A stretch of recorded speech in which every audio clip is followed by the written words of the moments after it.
Hi, I'm Nick Cosentino, and I'm a Principal Software Engineering Manager at Microsoft. In this video interview, I was joined by Alex Lau, who is the author of Keep Calm and Code On.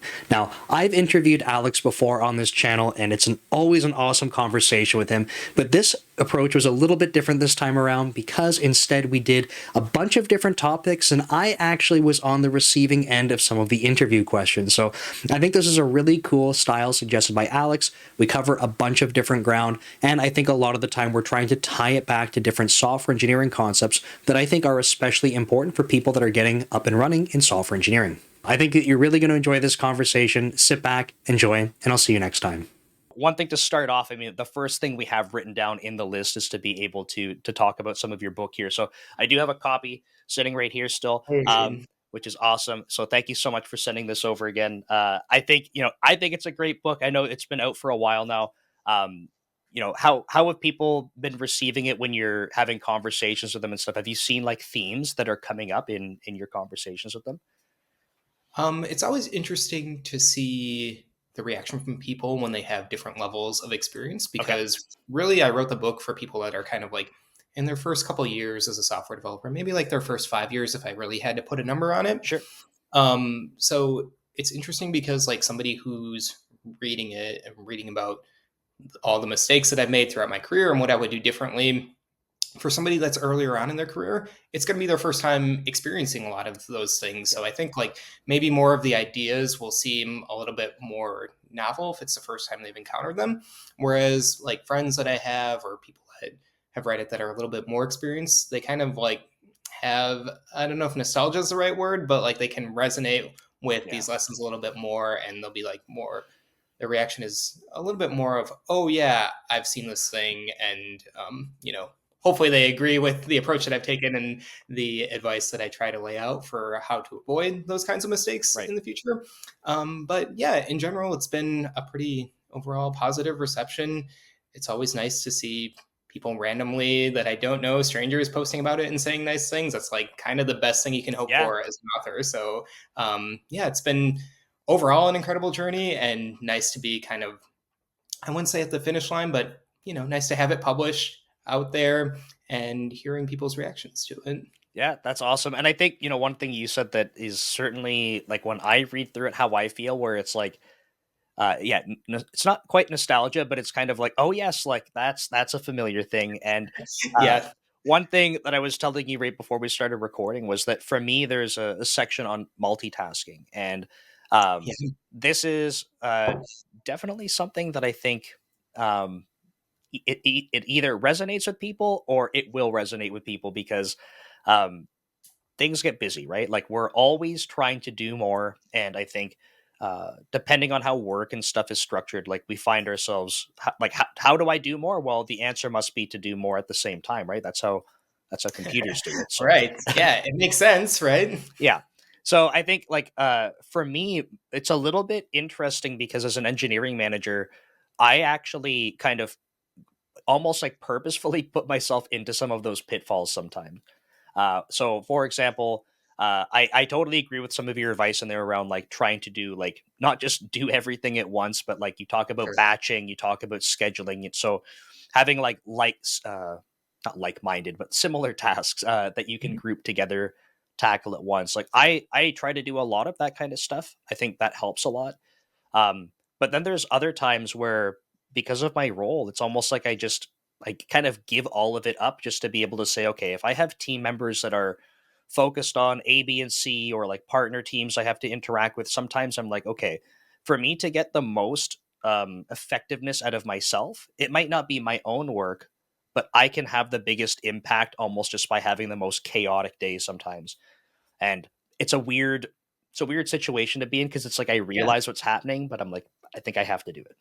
Yeah, I like that you've highlighted the difference between like being an IC and being the person writing code versus being a manager, right? And just those roles inherently have different qualities that are required of you as somebody who's working in either of them, Mm, right?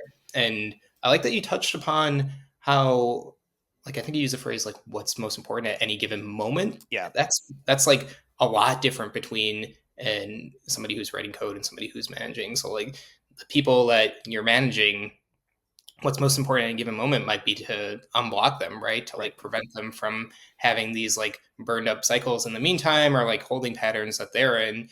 And I, I haven't really been in that position, so like I can only imagine from what I've seen while working with managers and like knowing how nice it is when I'm not blocked Right.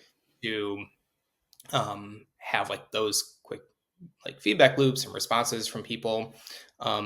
So yeah, I can definitely see how multitasking just takes on different forms depending on which role you're in. And I absolutely have periods of like deep work, like where I have to get either like through design documents or I'm putting other things together, and I'm like, I need to like get myself blocked off. So that's where like the batching or scheduling, like I'll literally block off my calendar and have hour, 2 hour blocks, whatever it happens to be, for a week where I'm like, I have to make progress on this. So like, Sure. I'm carving that out for myself. But otherwise, and like even when that happens, sometimes things will come up and I'm like, this, like, I can make a decision, like, this happens to be more important, let me context switch, you know uh, maybe I'll have to end up working later or something, I'll have to make up the time somewhere else. Yeah. But I feel like in my role, like in how I try to manage, like that's just something I accept and I'm kind of okay with it. So Yeah. Yeah. The thing that I think is almost most important when thinking about this pitfall in particular is making a conscious decision. Like you right. talked about making a conscious decision of, either addressing something right away or prioritizing it for later. I think if you're doing that, that's like a huge step in the right direction already. The times that I feel like multitasking has bit me the hardest is when it's a subconscious decision, when I'm like, oh yeah, somebody just pings me on Slack and I automatically give it Yeah. top priority, even though, you know, they could wait until the end of the day or later in the week or whenever. And in the meantime, I'm getting sucked out of my flow state and writing code and whatever task I'm in. Whereas, like, if I'm trying to manage these context switches back and forth, I might be, burning a lot of extra time just by trying to accommodate those seemingly urgent requests that Right. I have like self-imposed the sense of urgency on. It could even be the case that whoever is asking about it is totally fine with it being delivered in Yeah. another day or a week or whatever, right? I just um, the times when I don't clarify that and I give myself this false sense of urgency are the times that I think that multitasking has really been me the hardest, like I said. Yeah. Um, though I'm curious, like you mentioned that multitasking looks different from like an IC versus management role. Like as you've transitioned into management, what other kinds of things have been surprising lessons that you've learned or that have been different from your time as an IC? Yeah, I think I would say like the biggest one for me is it's almost like the like sense of impact, or like I don't know the right word for it necessarily, like Mm, what makes me feel like I'm being productive, or that sure. I've delivered value. I think that's probably like one of the hardest. I don't know if I call it like a lesson or like learning, I guess. Yeah, So for me, like early on in my career, like when I was at a startup, I actually became a manager like shortly after starting like full time employment. But I was a technical manager, so I literally for 8 years like was an IC and a manager at the same time. sure. So I like to talk about that because it's like I was writing code, I was a software developer, but I was Yeah, still managing teams at the same time. So um, the tricky part about a situation like that, or even doing the transition from IC to management, is that I think as software developers, we love, we're creating things, we're writing code, yes. we deliver something, and we're like, I did that. Like my hands help make that reality. And Right. I think like for many of us, that feels good. It's tangible. Like it doesn't matter if it's front end or back end. You're like, I was responsible for making the thing.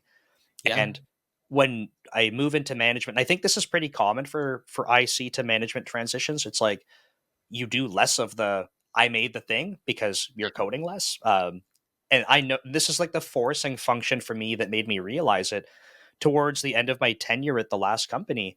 I basically was so busy doing other things that I could not code as much. Mm, And I was already the kind of person, like, it was a startup. I was already working like ridiculous hours and stuff, not being forced to, but just because it was exciting. There was lots to do.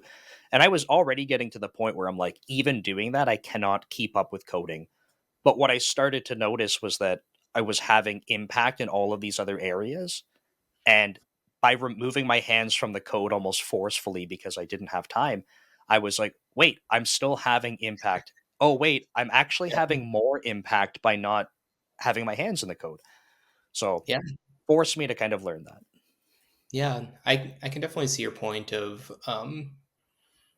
this idea that being able to like point to a feature, point to code that you wrote is like equivalent to the amount of work or value you've Yeah. added to a company, right? Whereas it's like I don't really know a good way of kind of getting to this point, like this destination that you've outlined, where it's like you don't actually realize that, you know, sometimes the simpler solution is better, or the thing that requires less hands-on input from you can be better, Mm, until you've kind of been burned by trying to go overboard in the other direction, right? Of like having like too complex of a feature where it's like, yeah, we wrote a lot of code, but it didn't change the sales figures in our company or anything yeah. like that. Like at the end of the day, who cares if it's not, if it's like this elaborate feature with like really pristine code but doesn't actually add It's any cool, but value to the like, end yeah, users? Yeah, like maybe you can make like a steelman argument that like you learned along the way and things like that. You can take that knowledge and apply it forward.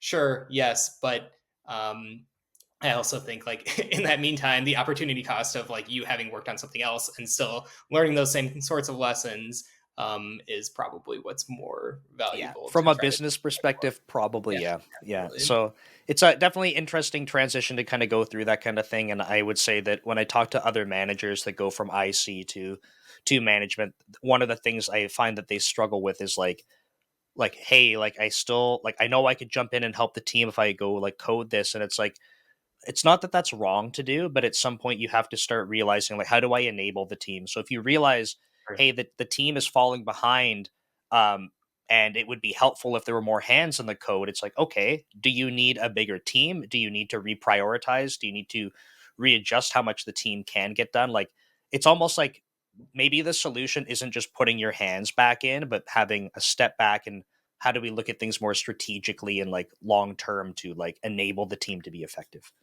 Yeah, yeah, I like that a lot. Takes a lot of self control, or at least a shift in mindset to kind of get there.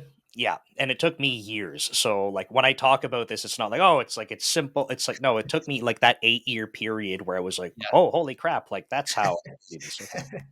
Yeah, I also resonate with that idea of like learning lessons the hard way. And you know, sometimes I'll be working with people that are more uh, that are earlier on in their own career and journey, and whenever they're, I don't know, more mature in their outlook for things, I'm like, wow, you have it figured out. Not totally, but like you have X, Y, and Z figured out so much faster than I did. And like Right. I'm both glad for you and also jealous in Yep. some ways. Yep. I've definitely seen that happen a lot where it's like, especially with people I manage, I'm like, I'm proud and I'm like excited for them. And at the same time, Yeah. I'm like, I'm a little envious because like that took me way too long, but good for you. Yeah. But again, that's a testament to you as a manager, I'm sure, Yeah. as well. Yeah. It's all learning, right? So it's pretty cool. But no, I think one of the cool things about having this book nearby, right, is that I can jump in, uh, and it's always like if I need a reminder about some of the things that are going on.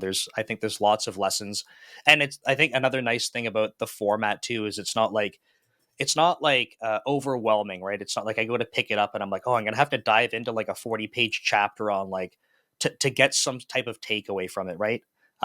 I like the fact that it's more concise, that there's actionable things, there's lessons, and like I said, I can at any point I could pick it up, turn to a page, and be like, okay, like there's something that's valuable here that will resonate in some capacity with me. So it's Yeah, awesome. yeah. Thanks so much for touching upon that. That was definitely a conscious decision. In the intro of the book, I talk about how it's not necessarily meant to be read from uh, beginning to end in order. It's one of those things where you can read it in any order you want, though I say that, and I know myself reading the book would always prefer to at least read it from start Sure. to finish the first time around. But again, I did want to structure each chapter with like making it very clear where both the lesson that I'm trying to outline is, as well as like the steps to kind of Right. avoid those same mistakes in the future going forward. Yeah, it's a great resource. So I love having it nearby. So thanks again. Well, It's thanks great. again. Yeah. Cool. Do we want to move on to the next sort of question in the list? Yeah, yeah. This one is a reverse interview. I wanted to ask you about, you have this project Brand Ghost. That's right.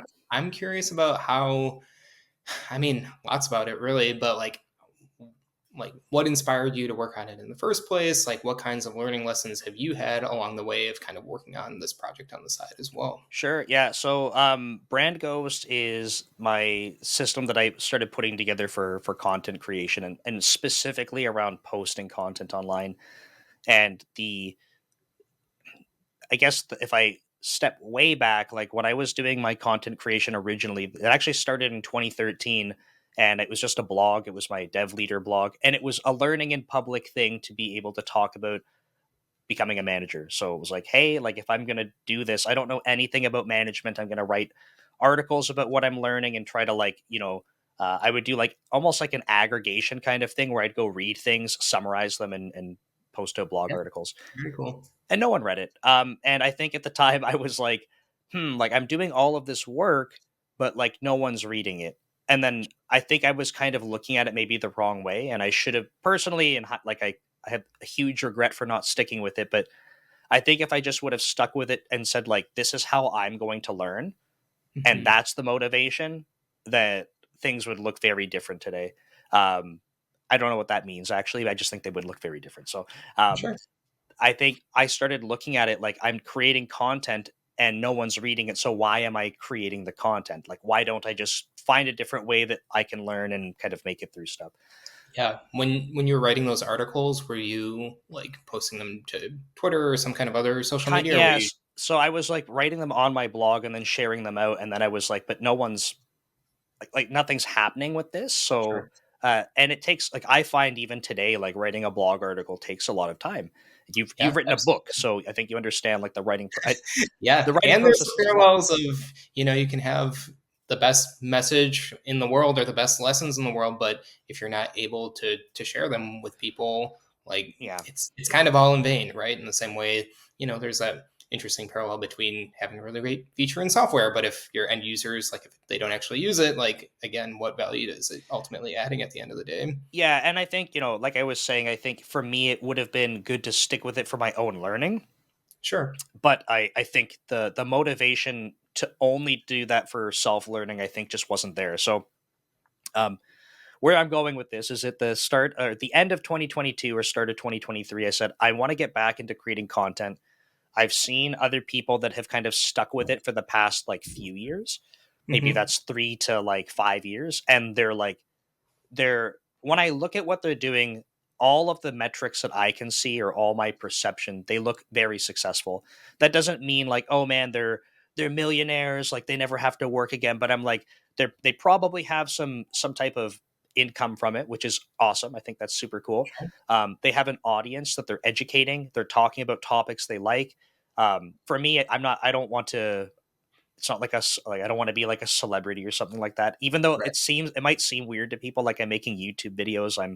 You see my face, but if I can make content and completely hide myself and just deliver messages, if I thought that that was a more effective way to do it, I would, because I don't care that people see or know me. I just want Sure. to share information. So I was like, these people are doing it, but I think that their secret is not actually a secret. It's just that they keep doing it. And that's Yeah. not to try and say that I don't think that they have talent or their content isn't good or they're not smart or something. None of that. I think they can have all of those things or some of those things, but their secret weapon is that they just keep doing it. And I Hmm. said, I couldn't keep doing it before. So how am I going to keep doing it this time? So I Hmm. made a commitment to myself that I was going to keep pumping out YouTube videos, that I was going to try writing blog articles and stick with it. But the problem is the same problem I had before. I can't keep up with posting it. So what I did, and this is how Brand Ghost came to be, was that I would start saying, I'm going to keep posting this stuff like, get a post out per day on LinkedIn, let's say. Okay, now I'm doing that, but I want to share it to Twitter as well. And then I'm like, oh, but it's a pain in the butt because, like, as simple as it sounds, like to copy and paste a post, Sure. it's still extra steps. And then I'm like, okay, well, if I'm posting it to LinkedIn, I should post it to Facebook as well. And then, like, Yeah. the problem that ended up happening was that every time I wanted a new platform to try and get more eyes, it's extra steps. Hmm. So what I was doing was saying, okay, how can I get automation in place so that when I'm posting to one spot, it posts to the others? And then would start building that out. I would get more time back because now I'm not, trying to, and it's a small amount of time, but every day. And Sure. would keep doing it and then would get more time back. And then I would go add another platform. So I'm doing that manually. And then I'm like, okay, this is working. How do I automate it to get more time back? So Brand Ghost is a bit of a journey in terms of like spent like basically overloading myself with how I'm spending time creating and posting content, and then going, okay, now I see the pattern. How do I automate it? And that let me scale my own content from at the beginning of 2023. I was trying to do 3 YouTube videos a week and Wow. a blog post a month. I ended up getting up to 6 blog posts a week, plus a newsletter article, plus 3 YouTube videos, plus 2 live streams, plus posting to 12 social media platforms every single day. And that's Wow. because of Brand Ghost. Wow. That's wild. Those those figures at the end. I mean, anybody who has like thought about writing a blog or started writing a blog or started making posts, like, just how much work it is. Like, it can seem easy from the outside looking in, but to your point of both like consistency and momentum and having those behind you and being able to start forming habits around that, that makes all the difference in the world. So The habit that part is like that's cool. insane. Yeah. I actually did want to ask you like just how you get so much stuff done. So you have Brand Ghost, but I feel like every time I'm on, you know, LinkedIn, you're like doing a LinkedIn live, Yeah. or I see like some posts from you, or like a new YouTube video pop up, and I'm just like, wow, this is only one guy. Like, how is he getting so much stuff done? Pardon me. Yeah. But I think a lot of it's because like if you're in content creation, you probably see how much time you have to spend either like writing things, posting them, scheduling them, like a lot of these things. And for me, a lot of the manual pieces I've cut out, right? So Mhm. I ended up getting like a video editor for YouTube at one point, and it seems like a silly kind of move if you look at it on paper, because um, I try to do 3 YouTube videos a week. It costs me money to have them edited, and it costs me money now because he's doing my thumbnails. I lose lots of money from YouTube every month.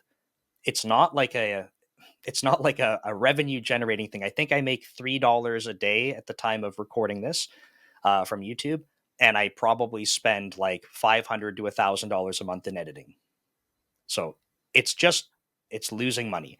But I look at that like, okay, if I've been able to sell courses on the side and I can do something to supplement that, I would rather Mhm. put that money back into my YouTube channel so I can create content.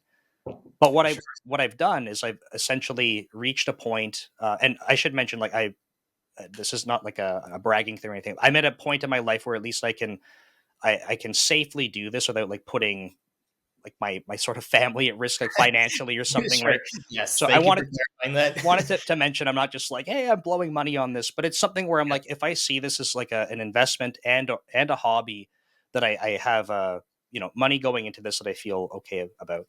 But I've been able to get that time back, like the editing time. I'm not good at editing, but I had to try it. I had to practice it, but I'm like, it's time consuming. So if I Mhm. outsource that now, I get time back. So I look at Brand Ghost itself as something like I don't schedule content. So I this is the other thing that I should mention. Not only does Brand Ghost post across the platforms for me, but I don't go every Sunday and set up my post for the week.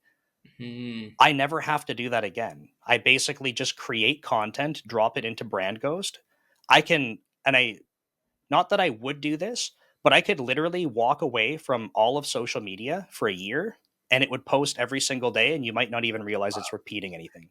Wow, that's amazing. Yeah, I actually remember you went on a vacation a few months ago and you were still like posting throughout. And I remember I had asked you about that and you were like, oh, yeah, that's all just Brand Ghost. Yep. I had 150 posts in the week across platforms and I was on vacation the whole time. So it Wow. was pretty cool to just be able to walk away. So when you're observing like, oh, how is so much getting done? It's because those things that take time. A lot of them I have found ways where I'm like, I'm not doing this myself now, or it's automated. Sure. Yeah.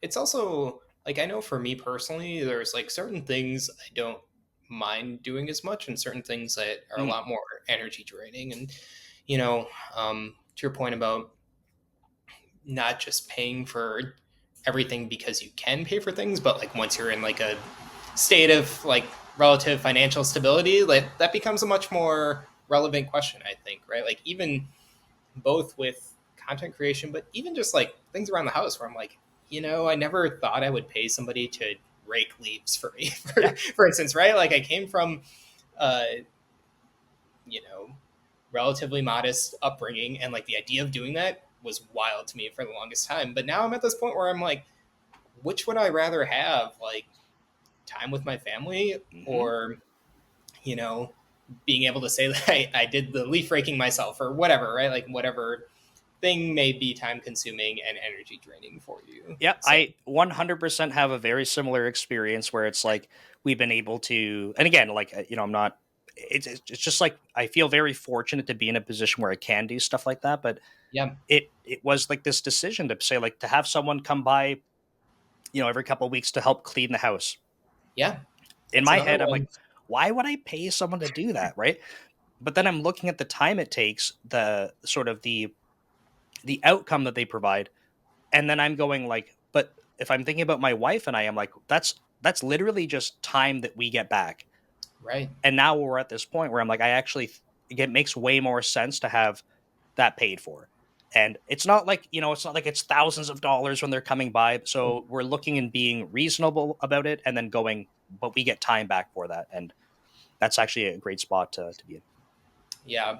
Yeah. And when you're, old and gray, you're not going to be looking back and being like, man, I wish I had cleaned the house way more or anything Yeah. like that. And Right. thankfully I saved those extra few dollars by not giving. Yeah, But exactly. Right. like at different points in my life, like that absolutely would not have made sense. Like, and Sure. I Yeah. would be like, I'm gonna, and even if I was looking at it from like I don't know, like purely spending or saving perspective, I might say, so say I was single, was not with my wife, and I'm like, okay, well, I could pay someone to do this. I might say, well, I'm not, like, I'm just losing money now, and like I'm not making more money to like fill up that gap. So like Right. doesn't really make sense. I might as well do it myself and I will come out with like net more money. Um, but now it's like, okay, well, I could actually go make an argument that even if it wasn't for more time with my wife, it's like I could go create courses, I could go do something that actually does help generate revenue. Right. So, Yeah. And to your point about hiring an editor for YouTube earlier, like there, there's always like this time scale of upside as well, mhm, right? Like if your channel just like explodes in popularity, it's not like a linear relationship to like how much you're paying your editor, right? Like it could tomorrow overnight just like really boom, and I'm sure you've like kind of factored that into your thought process yeah, as well. yeah. So it's you're exactly right. So it's not like if that were to take off that all of a sudden it's like, okay, well, everything now scales with it at the exact same rate, and it's like it's yeah, there's a lot of Yeah, factors that go into that.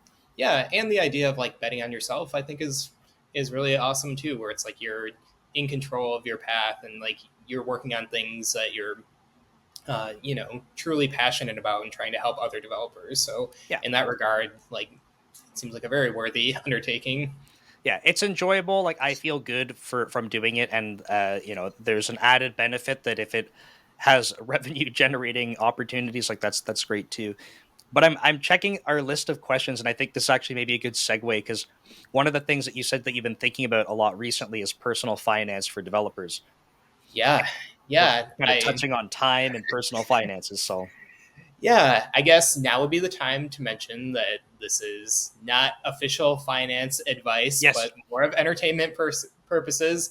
But I know, like, I don't know how deeply you want to hear about my own personal finance journey, but I will say that one regret that I have is not just learning the basics of personal finance earlier on in my career in the yep, same way that I wish I had learned about other money related topics like negotiation or like, salary negotiations, things like that. Just because I feel like the trade off between how much time you put into it and how much value you get out of it is like insane because you can like spend, I don't know, a few hours, a few dozen hours of learning about these things and have lessons that will be valuable for the rest of your life and pay like crazy amount of dividends down the road, especially once you learn about concepts like compound interest or things like that, and the idea of trying to start earlier and understand that it's not just like I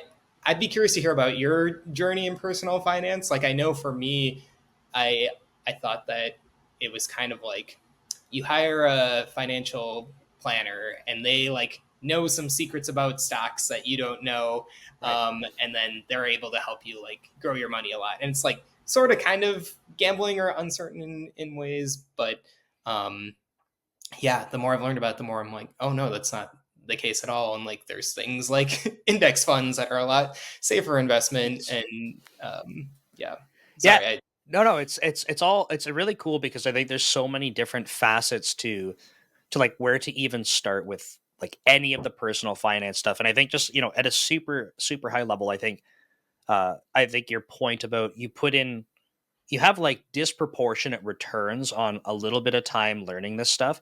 You don't have to be an expert. I'm certainly not an expert, but I have spent some time trying to go, okay, like you said, if I put some time into this, the output over the rest of my life will be much greater.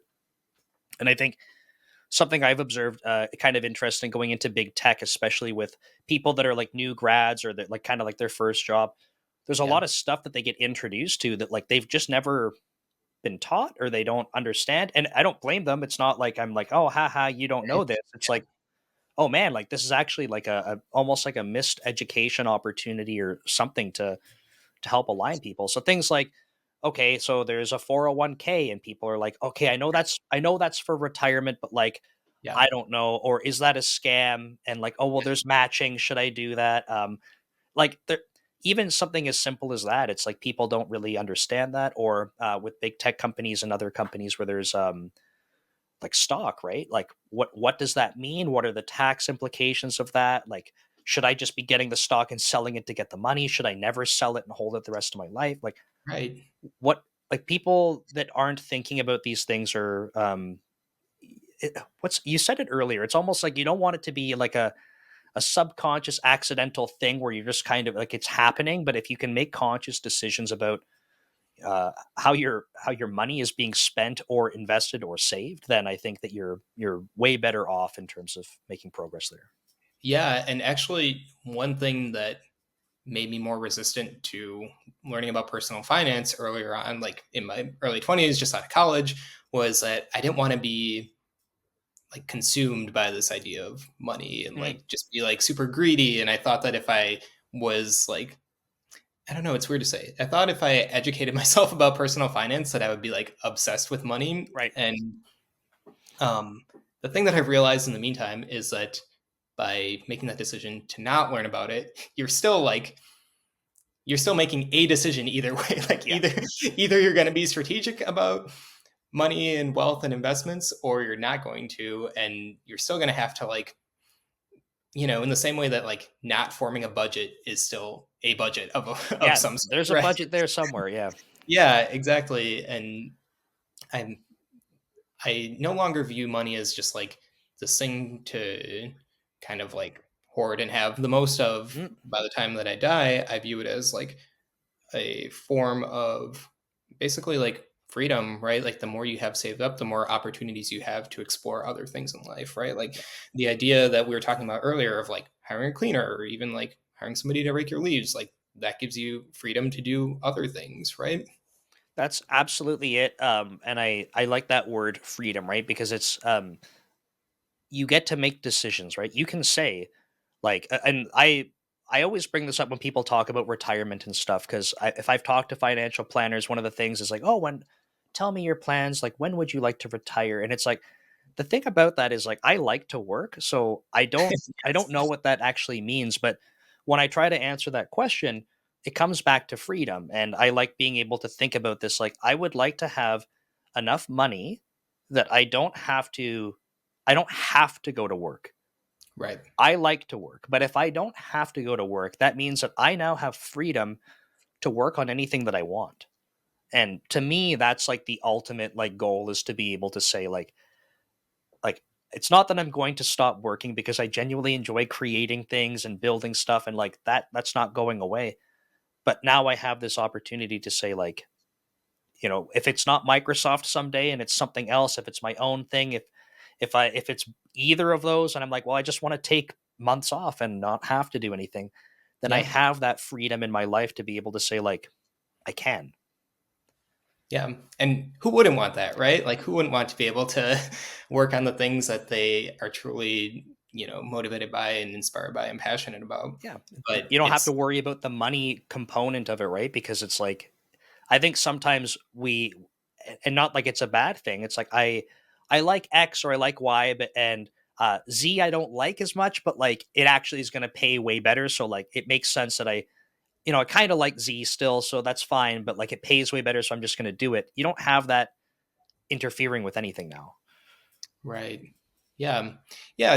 It's a nice lens to view like wealth through, is like, what freedom does it buy you? And like, what things would you do if you had more flexibility and more freedom at your disposal?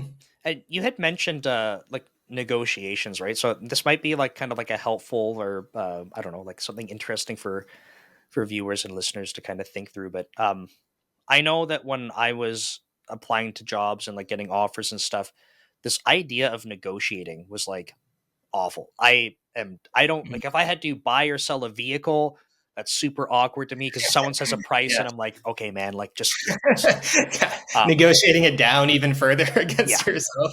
And like I remember buying my first home and talking with the realtor and he's like, so like what are you thinking? Like where do you want to go in at? And I'm like, dude, I have no idea what I'm doing. Like I have never even thought that I would own a home. Like what am I like you tell me what to do. Sure. So a lot of this kind of stuff around negotiation, this is one of these things I have to be careful about how I say it. I don't want to say I am bad at it because I'm just not experienced at it. So if I keep saying I'm bad at it, I will perpetually be bad at it. But Mm. it's uncomfortable for me and I'm inexperienced. I need to work on it. But the same thing with getting a job offer. Someone says, "Here's the salary, here's the stock, like here's your compensation package."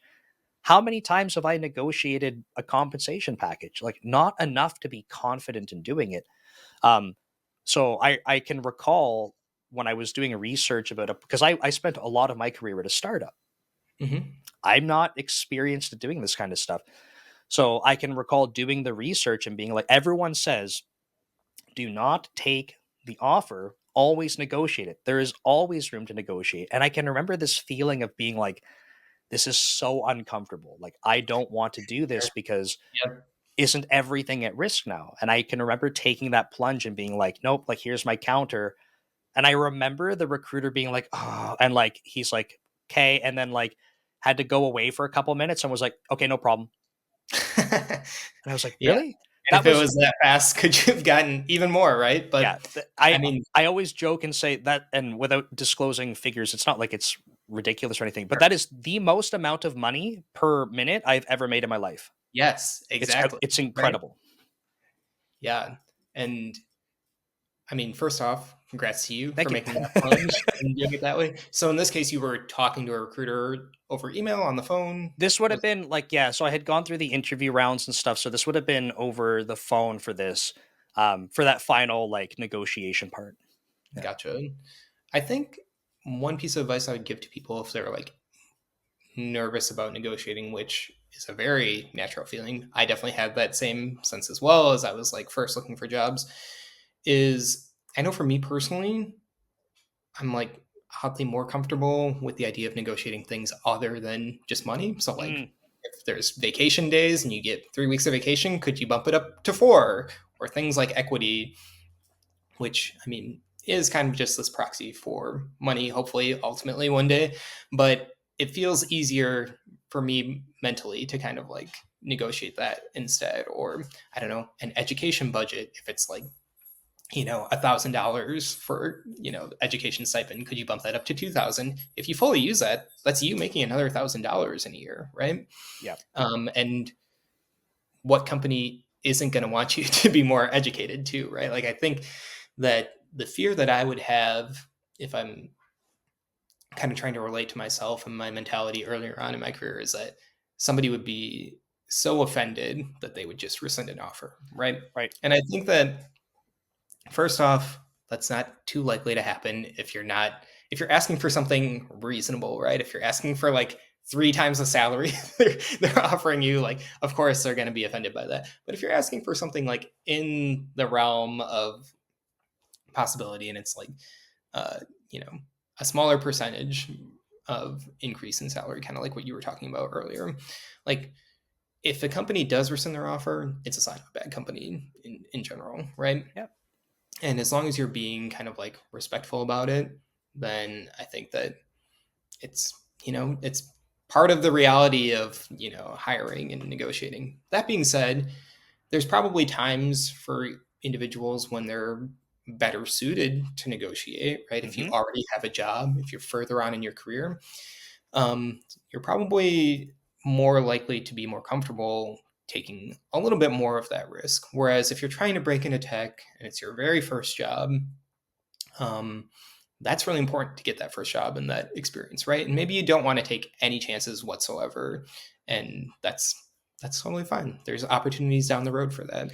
That's a super important part, right? Is like it's not that's not where you have to stay for forever. If you're like, oh no, you're listening to this and you're like, I didn't negotiate. It's like that's fine. Like it's not the end of the world, right? Like the reality is most people will move between a bunch of jobs in tech, Right. and that's okay, and that's not a bad thing. And that's actually one of the other questions on here, and maybe that's kind of worth jumping over to, Yeah. um, is this idea of like, you can go between other jobs, and if uh if you didn't negotiate at the first one and you weren't comfortable, you might not even be comfortable at the second one, right? But like the point is that you have these other opportunities in your entire career to be able to do that.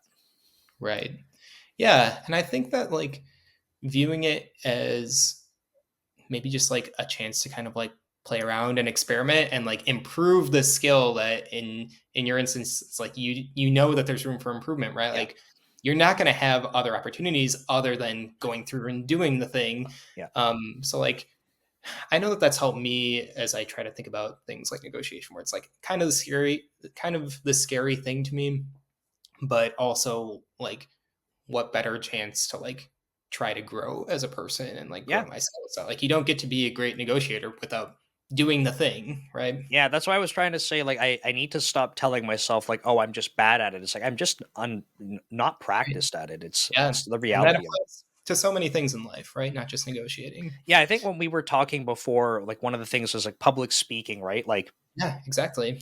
that's something that literally just from making YouTube videos and stuff, like I had said, even I think for like the first year of making YouTube videos, I was like, like no, I'm still like not okay. And then this year I went to go speak in Dallas at a small like meetup, but still like Yeah. I flew in, I like paid for my flight, I flew in and like did a presentation on a stage to strangers and was like, Yeah. wait, I just did that. Like That's awesome. I'm no longer terrified about it. So, but it's because I spent like I think over the past 2 years, I've put out almost like 450 YouTube videos Wow. across like two different YouTube channels. And it's just like it's just practice, right? Like that's all it's Yeah. been. It's muscle. You're exercising that muscle. And yeah, I mean, how many dozens or hundreds of hours of content have you created by that point? And so you're just used to doing it. Like the first time you're doing anything for many different skills or activities or whatever, like it's just new to you. And of course, it's going to be scary. But like, I think our friend Brian Jenny on his podcast, he talks about like the first couple times you're doing something, it's going to be scary. If you're doing it for the 100th time, it's almost certainly not going to be scary because you're just so used to it. You got like the muscle memory, or you know generally what to expect for different things, and yeah, that experience makes all the difference in the world. And by that time too, like if you were to reflect on your first time, the quality or depending on what you're doing, like the quality, the quantity, whatever it is, but almost guaranteed you're going to be significantly better at every single metric. So like Right. it Yeah. just takes practice. Yeah. And again, that ties into what you were talking about before with consistency and just like doing things over and over again. And I think like one other key component of that is being able to kind of like self-reflect and look to improve, because if you're doing things 100 times and you're getting just a little bit better each time, the difference between the first time and the 100th time, to your point, is going to be day and night. Yeah, absolutely. So the repetition helps, right? But I did want to circle back to your yeah, yeah, question about job hopping. yeah, yeah. Is that a red flag for resumes, or is it just the reality of the market? Like, where do you stand on that? What's your take? I think it's just the reality. And if I were to take some extreme examples, like if someone's resume had 10 jobs on it and every job was like, like 1 to 4 months or something, I might be like, it's not even like it's a red flag, but I would be curious. I would be like, that's just, it's an anomalous pattern. Like, Yep. I'm just curious about what that means, right? Like, I Yep. don't know. And I actually like if you were to look at if I had my entire work experience on paper, I had 6 internships that were 4 months long that were separated by 4 months. Mhm. So if I had my whole work experience, I actually would have a weird pattern like that. Sure. So it's not that it's bad. And I'm giving you a bit of an exaggerated kind of Yeah, timeline to look at, but but it is relevant.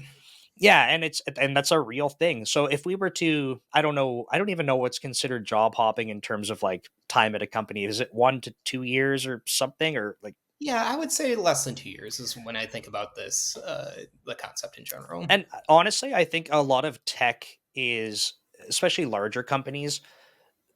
I don't want to say they're not forcing this by any means, but I think that they've set themselves up in a way that kind of like um almost like encourages it to some degree. Sure.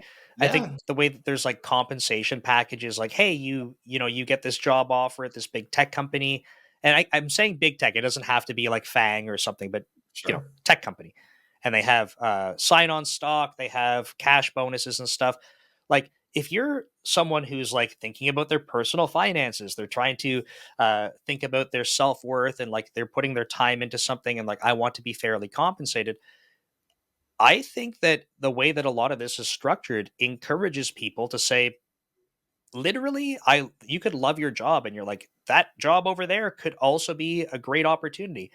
And if I Right. go there, I might make like just by signing up, I might make an extra like 50 grand this year, might make an extra 100 grand this year. Like, Right. like why would I not?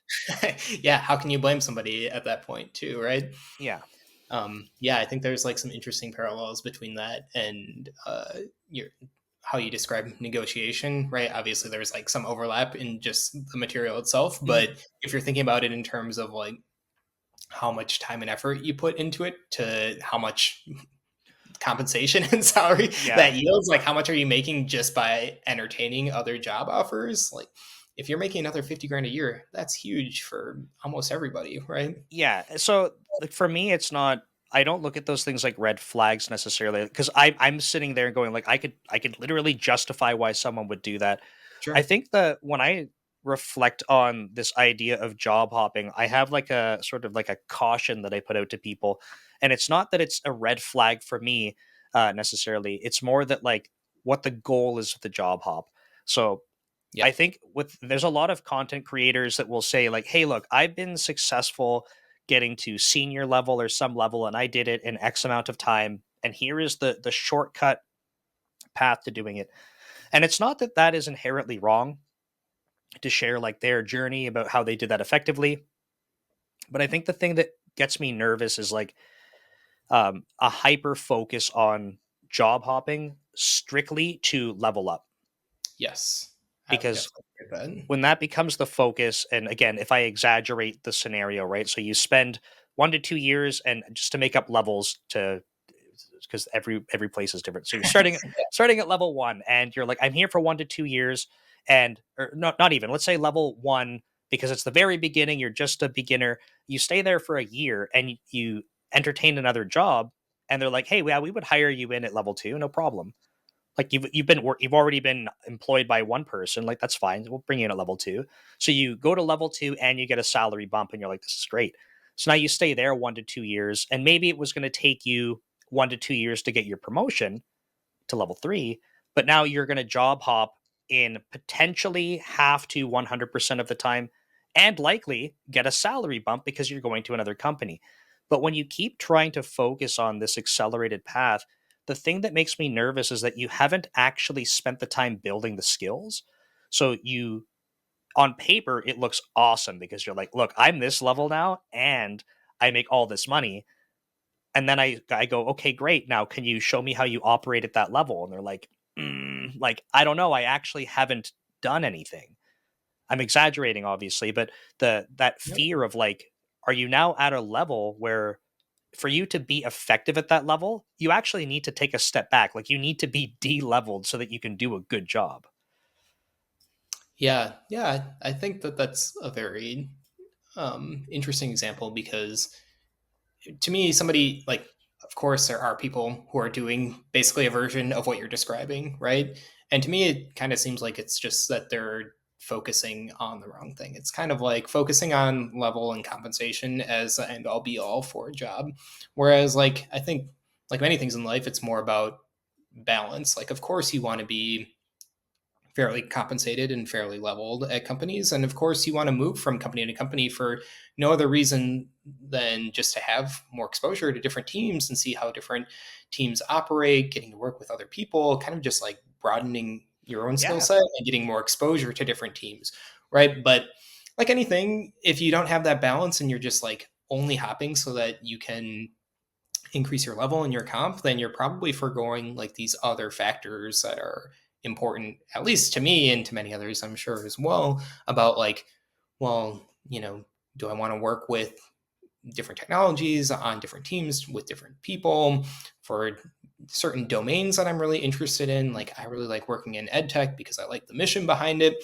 Um, if I was just focused on making the most money and getting the highest level, I wouldn't be where I am today. I would be like trying to kind of like you were saying, like optimize for um, the system around hiring and leveling. And I think that while while yes, it will serve most people well in the short term, I don't think that that's the right long term play. And frankly, even like short to medium term, I don't think that's the right thing to do either for a lot of people, depending on what their goals are. Yep.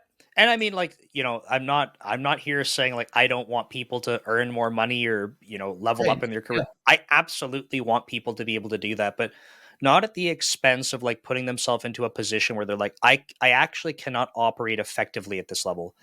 If Yeah. you're doing this and like say someone's listening or watching to this and they're like, Nick, I've been able to do that and I'm still crushing it at work. Yeah. Hell yeah, like good, More good, power to you. good for you. Like Yeah. that's not what I'm trying to sort of caution against here. I would say if you kept doing that to a point where you're like, I'm going to work and like people talk about imposter syndrome, but it's no longer imposter syndrome. You are an imposter because you cannot do the things at that level. That's Sure. the thing that I'm cautioning against. That's all. Yeah. Yeah. That totally makes sense to me. I don't know. If you're out there listening and you feel differently, I'd love to hear from you. Yeah, for sure. So again, I'm not trying to even for the people that share those journeys and stuff. I don't think they're doing it maliciously. It's not.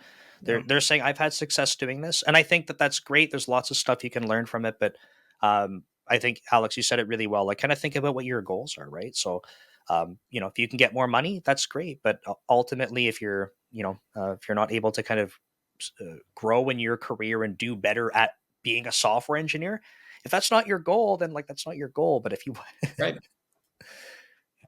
Yeah. Yeah. I think that's very eloquently put. Do you think we have time for like one more? I think if I got time, if you want to jump into one more. Yeah, that sounds great. Is there one that you are looking at this shared list of ours that you think is most interesting? Not one that's necessarily jumping. I know I kind of jumped ahead. I really AI. Okay, you go. AI. Yes, let's do it. Okay. I didn't know if you were going to say something, so I interjected. Sorry. No, that's great. Um, Maybe we should start with just our general experience with Sure. AI tools. What have you used so far? What have you been impressed by, disappointed with? You think has a lot of potential in the next couple of years? Sure. Yeah, I think kind of at the beginning for me, obviously like Chat GPT, like most people. So that's been I know in the beginning with that was just like it was fascinating to see like holy crap, there's something that can like talk back to me in like sentences. I know there's been stuff like this for a long time, but not to this level because I'm trying to think back. Even when I was a kid, there was like bonsai buddy and stuff, but it was almost like pre-canned like messages and chat. I don't even know if people know what bonsai buddy is. It was like an instant messenger add-on kind of thing. But it's like it was like a facade that it had some type of intelligence, right? And it's Yeah. just because it had a voice. So it was like, oh, it's speaking, right? But when we have things like ChatGPT, to me, that's been incredible. The really early days of like, I guess it was probably Dolly, like whatever, like 1 or 2.0, whatever it was generating just looked like nightmare fuel, where you have like Yes. Like image. the Will Smith spaghetti video. I mean, I Yeah, know that's video versus image, but still. exactly. It's like I don't like why this isn't like it's crazy that it can do it, but at the same time Yeah. I'm like this is scary. Like I don't want to use an image like this for anything. But even over like the past year or 2 years, um, just incredible in terms of like the capabilities we're seeing. So I love using uh like Copilot and Visual Studio. So I didn't realize how much I rely on it, which is kind of funny. And it's basically just for autocomplete. So the fact that I can type things and I feel like it's mostly trained on or has been able to pick up on patterns on my own code bases. And because that's the case, as I'm typing, it's like mostly the same shape of other Yeah. code I've written. Huge time saver for me. Like it's a glorified autocomplete at that point, but I recall in the past few months there was a day where my Copilot like wasn't working, and I almost felt like I didn't have any like I don't know. It was like I'm working in Notepad now, and I'm like trying to code, and I'm like, how do I do this Yeah. again? Yeah. Uh, That's funny. I also have used Copilot quite a bit. And I would say, like, when I first started using it, it was like on a daily basis when I'd be like, wow, this autocomplete, like, it, I'm genuinely surprised by the things that it's mm. suggesting and like, oh, how can it infer based on like this variable name that I should have this comment here or something like that. And it's like I take it for granted now for sure, but it's still a very impressive tool and like helps accelerate my workflow quite a bit. I'm curious, like in VS Code, you can also do like the chat where you Mhm. can like highlight some code and ask it about like what it means or something like that. Do you ever use that as a tool? So the only reason I don't is because it feels like it's slow, which Mm, so literally what I do instead is I will just take, and this isn't for like work. I'm not like taking Microsoft code and doing. I don't code at work, so it's my own stuff. I will copy code and just like put it into ChatGPT. mm, So I'm doing the same thing, but I for some reason I find like the context menu and the chat in Visual Studio just seems to be slower, and gotcha. I don't know what it is about it. So it's I find it actually faster to take it, put it into a different tool, Yeah, get the answer, and then and go back. yeah, that's interesting. Yeah, I wonder at what point would it be uh, minimal friction for you to not be bothered by that, And right? it doesn't make sense to me because I'm like it's doing the same thing. So I don't know if it's because of like in the actual IDE, it's trying to like get some of the highlighting and stuff going on, and like there's just Sure. it's not even the LLM at this point that's slow. But I absolutely use like stuff like that to either refactor stuff. I've been Yeah, doing things like so for database stuff. Like I know how to write SQL code. Like I can write SQL queries. I'm not an expert by any means, but I can do it. But I don't like I like having SQL queries visible to me in code. I don't like it being magic, but I don't love writing them. So like yeah. I don't I, think you're alone in that. so I feel the same way about like shell scripting, right? Where it's like I can do this, but it's going to be like a lot of Stack Overflow and a lot of googling for trying to describe exactly what I'm doing. I feel like tools like Copilot are really great for that, where there's a lot of example material for it to yeah, draw from and taking, plain English instructions and turning it into pretty usable code. that's exactly it. So like I love that's such a good example because that's one of those things where like I never am writing like shell stuff or bash Right. scripts.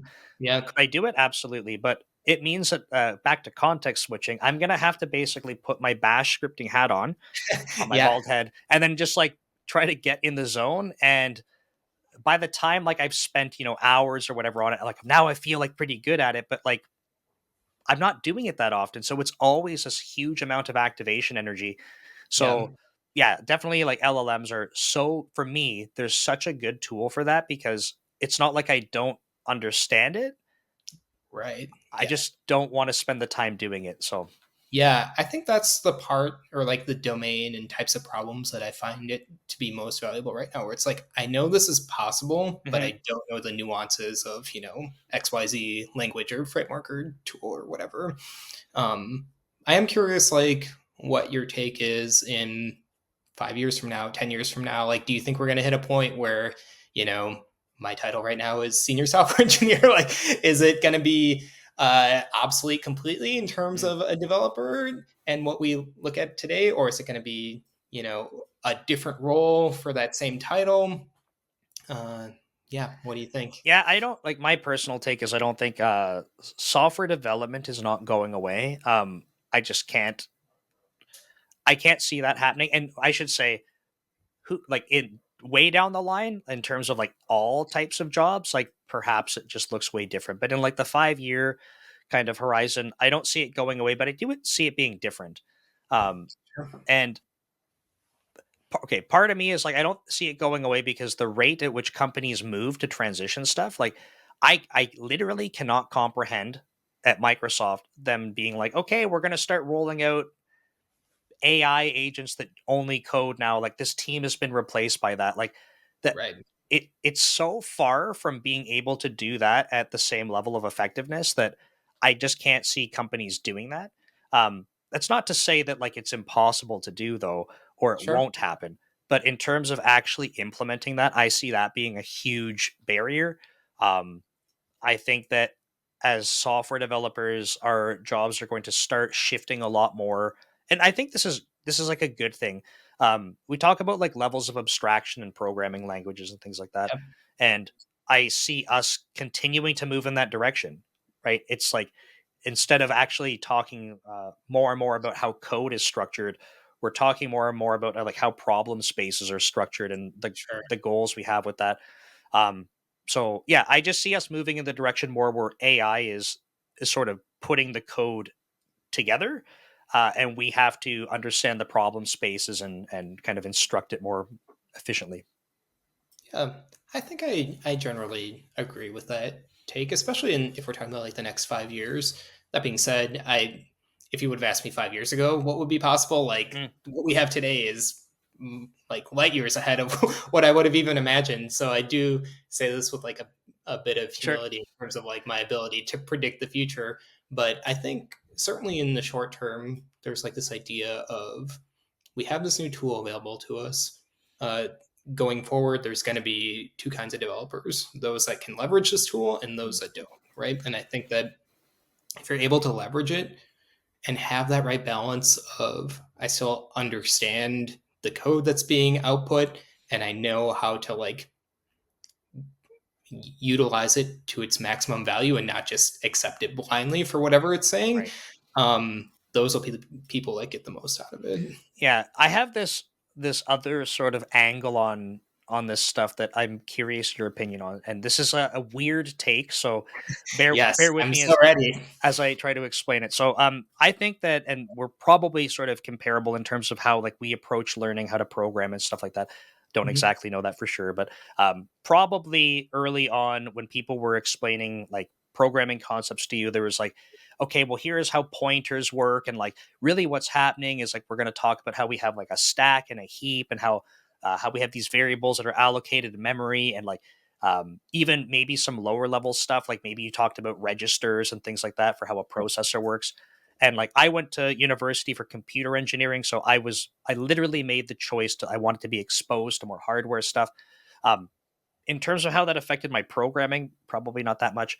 But the point is that when I was going through this journey, there was a lot of people that were sort of the generation before me getting me to focus on I don't want to use the word primitive like it's a bad thing, but like these really like fundamental primitive like Yeah, more like programming concepts. well, Yeah, really low level things. And like I understand them, but I guess I'm really curious because you said it, and I agree with what you said about not understanding what LLMs are outputting and stuff. I am literally genuinely curious if there's a wave of developers coming through that are like, I get what you're saying, but like, I actually don't have to understand this. And mm, they just rely on what's going on. and they're like, hey, that's not working. That's okay. I'm so good at prompting this stuff. Like, I'll just tell it it's not working. Here's the error. Fix it. Make it better. Cool. Yeah, Let me cover my eyes and keep doing it, because I can move so fast at just getting more code output and glued together sure. that I just don't need to understand those details. And I'm very curious if that will be a reality. I mean, I'm sure it's already happening in some capacity, right? Like, I'm sure that there's people that are just like self-taught programmers via prompt engineering. I think the thing that'll like make or break that is really how the underlying tools themselves continue to evolve, right? Mm. Like, if they keep getting better and better at generating code, it's hard for me to imagine, but maybe there is this point where you can just like prompt your way out of Yeah. uh, ill written code in the first place, or suboptimal code, or maybe you're working on a domain where it's like not super mission critical in terms of efficiency, and Right. like maybe the LLM is spitting out something that doesn't make a lot of sense and isn't the most graceful way to write something, but it still works at the end of the day. And then who are you to question it? And then when you need to go faster, you just say, hey, LLM, here's my code base. Like, Right. make it better. So like that makes me uncomfortable, because I'm like, no, like I've been Yeah. saying I think people have to question what the LLMs are outputting. If you're learning, I would say, use AI tools, but take the opportunity to ask it, right? Like, it can literally explain these things to you. You can tell it, like, I'm a visual learner. I'm a person that learns by like lots of examples. Like, Yeah. explain this concept to me, and like take advantage of that. But now I'm also wondering, like, am I just sort of telling people how I think they should learn, and Sure. maybe there's a Yeah. way better way for them. I don't know.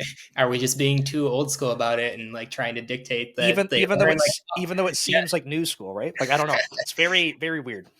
yeah. I don't know. It'll be certainly really interesting to see how that field evolves over the next couple of years, especially. I'm personally, I'm excited. I know some people are very nervous about what that means for their jobs and stuff, but I look at this stuff like, I don't know, like if I stay on, you kind of said it the way that I think about it, but if I'm using it, I'm staying on top of it, then I feel like I'm positioning myself to like kind of ride whatever that wave is. Maybe Yeah. that means that what I'm doing or what my teams are doing is very different, but I feel like by ignoring it or not embracing it in some capacity and just pretending it's not there, like, I think that's the sort of dangerous spot to be in. Yeah. Yeah. Exactly. Like, even if you're only using it to like learn new concepts, like Hmm. it's so great at like explaining different things or really adapting to how you prefer to learn things, right? But Yep. I also think from the code writing aspect, there was like lots to be gleaned from it as well, even if it takes more iterations of different tools in the future, or just becoming like a better prompt engineer.